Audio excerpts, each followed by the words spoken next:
The Ghost Extinguisher by Gillette Burgess. My attention was first called to the possibility of manufacturing a practicable ghost extinguisher by a real estate agent in San Francisco. "There's one thing," he said, "that affects city property here in a curious way. You know, we have a good many murders, and as a consequence certain houses attain a very sensational and undesirable reputation. These houses it is almost impossible to let. You can scarcely get a decent family to occupy them rent free. Then we have a great many places said to be haunted. These were dead timber on my hands until I happened to notice that the Japanese have no objections to spooks. Now, whenever I have such a building to rent, I let it to the Japs at a nominal figure, and after they've taken the curse off, I raise the rent. The Japs move out, the place is renovated, and in the market again." The subject interested me, for I am not only a scientist, but a speculative philosopher as well. The investigation of those phenomena that lie upon the threshold of the great unknown has always been my favorite field of research. I believed even then that the Oriental mind, working along different lines than those which we pursue, has attained knowledge that we know little of. Thinking, therefore, that these Japs might have some secret inherited from their misty past, I examined into the matter. I shall not trouble you with a narration of the incidents which led up to my acquaintance with Hoku Yamanochi. Suffice it to say that I found in him a friend who was willing to share with me his whole lore of quasi-science. I call it this advisedly, for science, as we Occidentals use the term, has to do only with the laws of matter and sensation. Our scientific men, in fact, recognize the existence of nothing else. The Buddhistic philosophy, however, goes further. According to its theories, the soul is sevenfold, consisting of different shells or envelopes, something like an onion, which are shed as life passes from the material to the spiritual state. The first or lowest of these is the corporeal body, which after death decays and perishes. Next comes the vital principle, which departing from the body dissipates itself like an odor and is lost. Less gross than this is the astral body, which, although immaterial, yet lies near to the consistency of matter. This astral shape, released from the body at death, remains for a while in its earthly environment, still preserving more or less definitely the imprint of the form which it inhabited. It is this relic of a past material personality, this outworn shell, that appears when galvanized into an appearance of life, partly materialized as a ghost. It is not the soul that remains, for the soul, which is immortal, is composed of the four higher spiritual essences that surround the ego, and are carried on into the next life. These astral bodies, therefore, fail to terrify the Buddhists, who know them only as shadows with no real volition. The Japs, in point of fact, have learned how to exterminate them. There is a certain powder, Hoku informed me, which, when burnt in their presence, transforms them from the rarefied or semi-spiritual condition to the state of matter. The ghost, so to speak, is precipitated into and becomes a material shape which can easily be disposed of. In this state it is confined and allowed to disintegrate slowly where it can cause no further annoyance. This long-winded explanation piqued my curiosity, which was not to be satisfied until I had seen the Japanese method applied. It was not long before I had an opportunity. A particularly revolting murder had been committed in San Francisco. My friend Hoku Yamanochi applied for the house, and after the police had finished their examination he was permitted to occupy it for a half a year at the ridiculous price of $3 a month. He invited me to share his quarters, which were large and luxuriously furnished. For a week nothing abnormal occurred. Then one night I was awakened by terrifying groans, followed by a blood-curdling shriek which seemed to emerge from a large closet in my room, the scene of the late atrocity. I confess that I had all the covers pulled over my head, and was shivering with horror when my Japanese friend entered, wearing a pair of flowered silk pajamas. Hearing his voice, I peeped forth to see him smiling reassuringly. "You some kind of very foolish fellow," he said. "I show you how to fix him." He took from his pocket 3 conical red pastilles, placed them upon a saucer, and lighted them.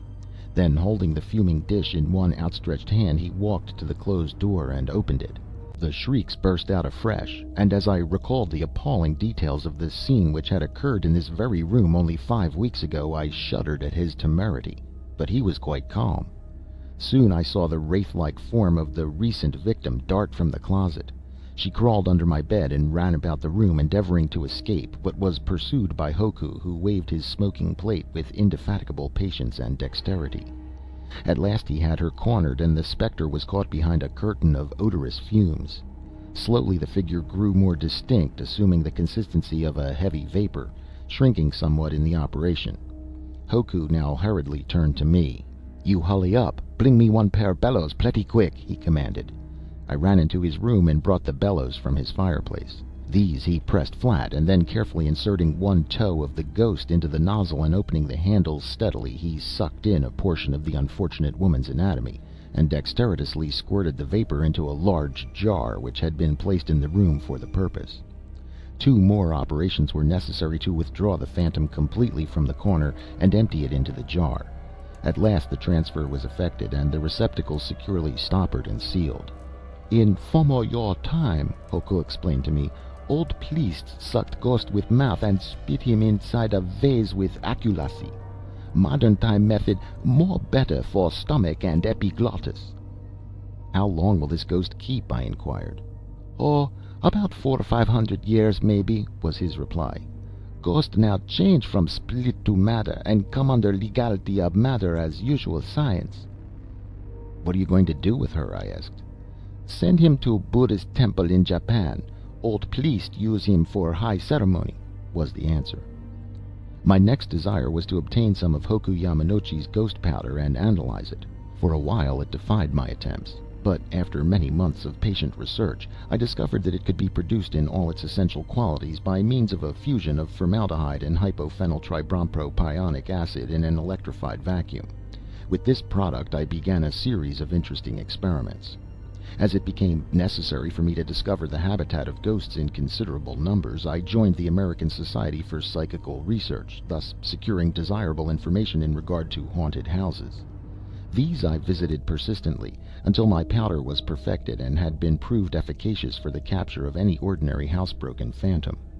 For a while I contented myself with the mere sterilization of these specters, but as I became surer of success I began to attempt the transfer of ghosts to receptacles wherein they could be transported and studied at my leisure, classified and preserved for future reference. Hoku's bellows I soon discarded in favor of a large bicycle pump, and eventually I had constructed one of my own, of a pattern which enabled me to inhale an entire ghost at a single stroke. With this powerful instrument I was able to compress even an adult life-sized ghost into a 2-quart bottle, in the neck of which a sensitive valve, patented, prevented the specter from emerging during process.